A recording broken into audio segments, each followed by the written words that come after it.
মূল সফলতা যেটা আখিরাত, সেটা আমরা কিভাবে বাস্তবায়ন করতে পারি? সেটা বাস্তবায়ন হলো যে আমরা কিন্তু আমরা জানি যে এখন কিন্তু আমরা দুনিয়াবী জীবনে আছি, দুনিয়ার জীবনে আছি। জি, সেক্ষেত্রে আমাদের চিন্তা কিন্তু করতে হবে আখিরাতের জীবন নিয়ে।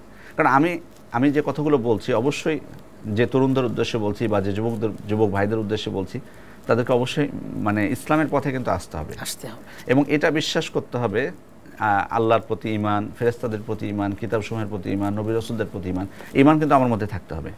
তাহলে কিন্তু আমার এই কথাগুলো আমার কাজে আসবে।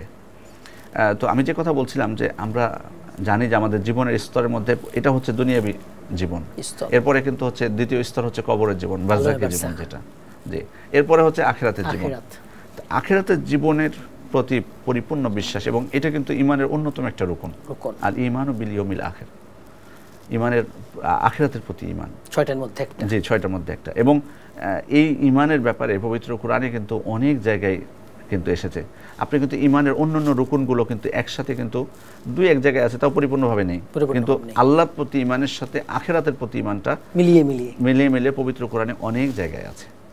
কারণ এই কাফেররা কিন্তু আল্লাহর প্রতি আংশিক ঈমান আনলেও আখিরাতকে কিন্তু তারা অবিশ্বাস করত, ঈমান কিন্তু আনেনি। এবং পবিত্র কোরআনে আল্লাহ তাআলা এই বিষয়ে ইঙ্গিত দিয়েছেন, জাআমাল্লাযিনা কাফারু আল্লা ইউবআসু কুল বালা ওয়া রাব্বি লাতুবআসুন্না।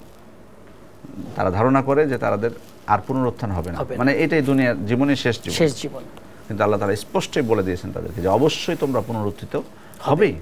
প্রতিদিনের পুষ্টির চাহিদা পূরণে পরিপূর্ণ আস্থায় আরডি ইউএইচটি মিল্ক, ভালোবাসার বিশুদ্ধতায়। তো যাই হোক, যে কথা বলছিলাম যে আখিরাতের জীবনের প্রতি ঈমান আনা, এই জিনিসটা যদি আমরা পরিপূর্ণভাবে ঈমানটা আনতে পারি, তাহলে কিন্তু আমরা সফলতা খুঁজে পাবো খুব সহজেই। কারণ হচ্ছে আখিরাতের জীবনটাকে প্রাধান্য দেওয়া।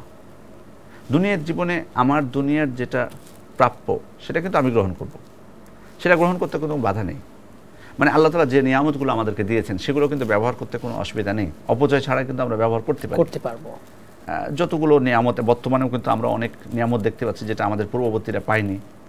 অনেক সুযোগ সুবিধা, আমাকে যদি আল্লাহ সচ্ছলতা দান করেন, আমাকে যদি সামর্থ্য দেন, আমি সেই নিয়ামতগুলো ব্যবহার করতে পারবো, কোনো অসুবিধা নেই।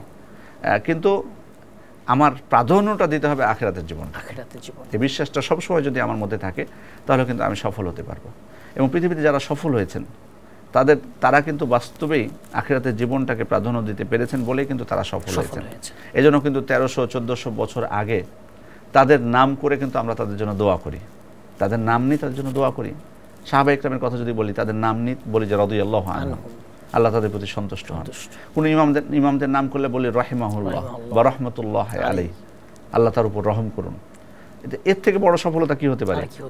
মানে আমরা যদি মারা যাই, এখন প্রত্যেকে যদি আমরা চিন্তা করি যে আমার মারা যাওয়ার পর মানুষ কতদিন আমার জন্য দোয়া করবে, সেই তো কয় বছর, কত বছর, এক যুগ করবে, আর ওনাদের শতাব্দীর পর শতাব্দী দোয়া করতে আছে তাদের জন্য। কারণ তারা আখিরাতটাকে সব থেকে প্রায়োরিটি দিয়েছেন, এই কারণে।